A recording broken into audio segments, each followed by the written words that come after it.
What kind of economics is this?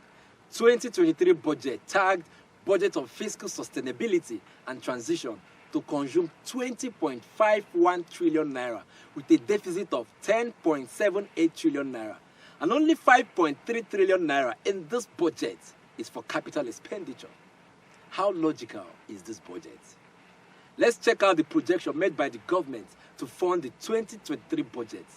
Here on the screen, we have oil benchmark pegged at 70 USD per barrel.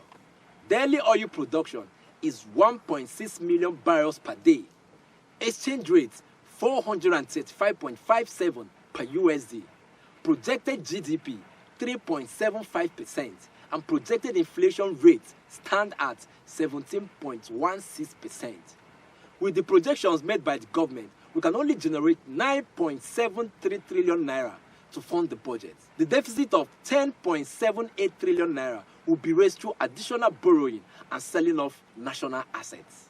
Now, the spokesperson of the Coalition of the United Political Parties, CUPP, Barrister Ikenga Imo Ugochinyere, has jumped on this budget and its revenue projection, coupled with the borrowing that will accompany it to clarify some issues.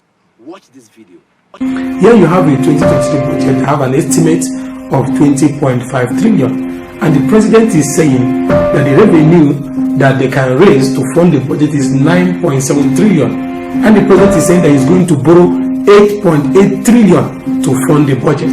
And where is this money going to come from? He said he's going to embark on new borrowing plans. He is also going to embark on selling off of government assets, because he says he's going to realize about 1-2 trillion for privatization. I don't know the asset the president is going to sell this time. And then the money is going to get from bilateral and multilateral loans that have matured is in the neighborhood of about 2 or 3 trillion. I can't remember the figure that he will add to be able to realize the about 8.8 trillion to fund the budget of 20.5 trillion. And the only revenue he's projecting that he's going to get, which I'm even still doubting where the president is going to get, is about 9.7 trillion.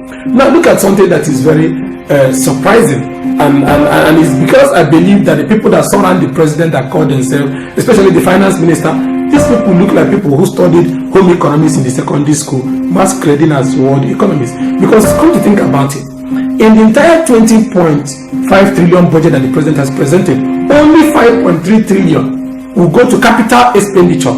These are expenditure that is supposed to jumpstart the economy, encourage growth in the economy, encourage productions, and so on and so forth. 5.something trillion will go to capital expenditure. So the remaining over 15 trillion is going to be like totally, expenditures that are not going to bring in something. Now you're talking about the president is saying that he's going to spend 6.3 trillion to service debt.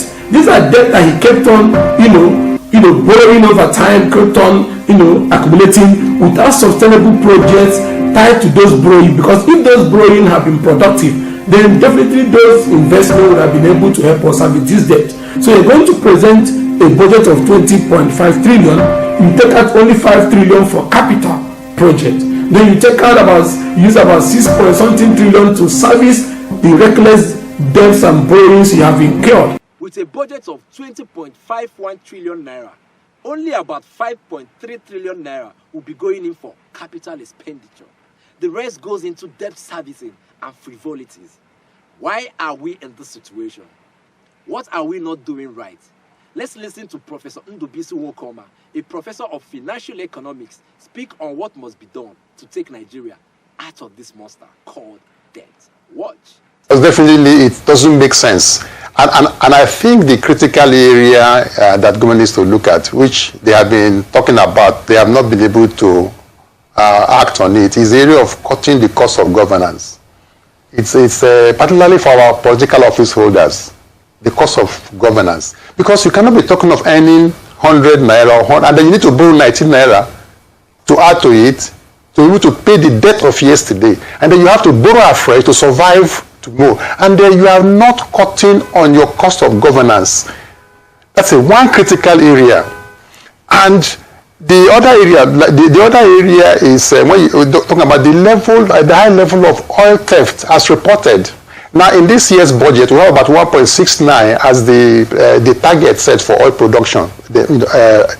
a million barrels per day. And out of that, sometimes we have like 700,000 per day, not accounted for oil theft.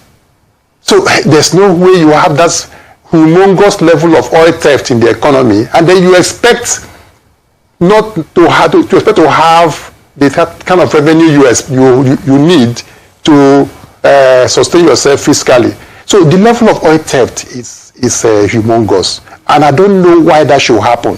I don't think government can wash their hands off this, that they don't know what is going on concerning this oil theft. NNPC cannot wash their hands off. They can't be blaming somebody for 9 years, something is happening and they don't know. It doesn't flow with many of us. Government needs to put its house in order. The cost of governance. There's no sense of austerity in the country. There's no sense of austerity. The UN assembly that the president went to, how many people went with him? There's no sense of austerity at all. And yet we are borrowing and borrowing and borrowing. The debts are still being maintained. Cutting down the cost of governance can help save us a whole lot of stress. But the flamboyant lifestyle of our politicians will never allow us to do that. The cost of governance in Nigeria is crazy compared to other nations of the world. Let's have a typical example. Watch this video.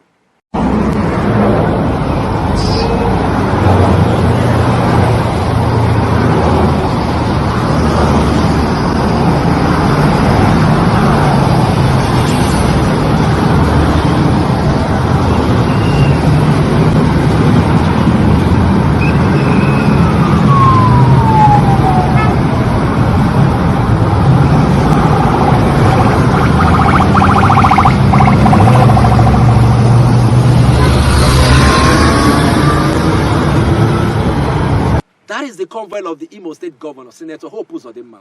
Almost 50 cars following just a governor. All will be fueled and maintained over time. How about the money used in purchasing all of these cars? What does he intend to achieve with this frivolous convoy? The worst of it all is that the cost of maintaining this lifestyle rubs off on our debts as a nation. Now, hear the presidential candidate of the Labour Party, Mr. Peter Obi, speak on this issue. Watch. The average government house have about 25 jeeps. Today's price is about 35 to 40 million. So you're looking at an average of, if you use 35, is 875 million naira each, multiplied by 36. Again, if you reduce it from 25 to 8, you save about 15 billion. We don't need dispatch rider or whatever these people that create a lot of noise. You don't need that machine. You can go without them. Each of those machines, each of those machines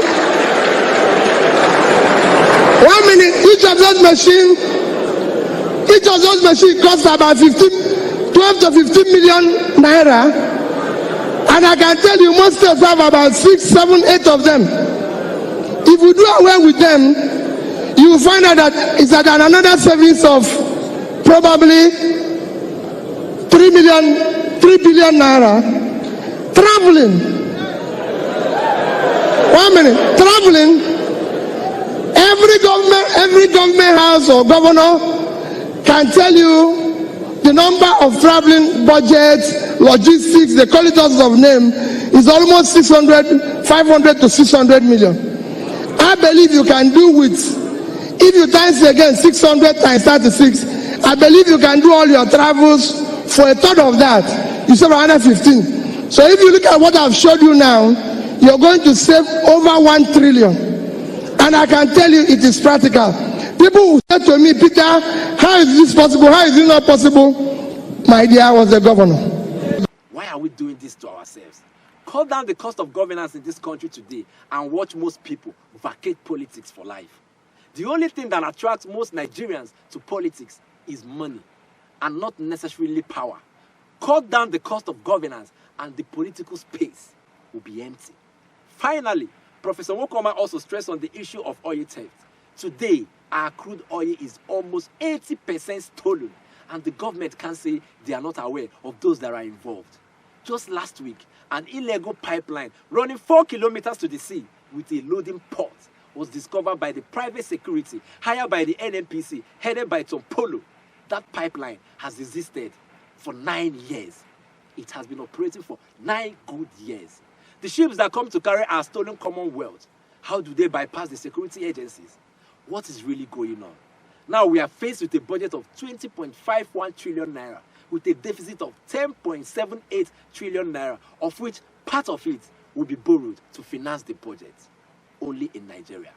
At this point, you do not need any angel or demon to tell you that Nigeria is in serious trouble. Please, get your PVC ready. We need to change this country for good come 2023. I'll see you again.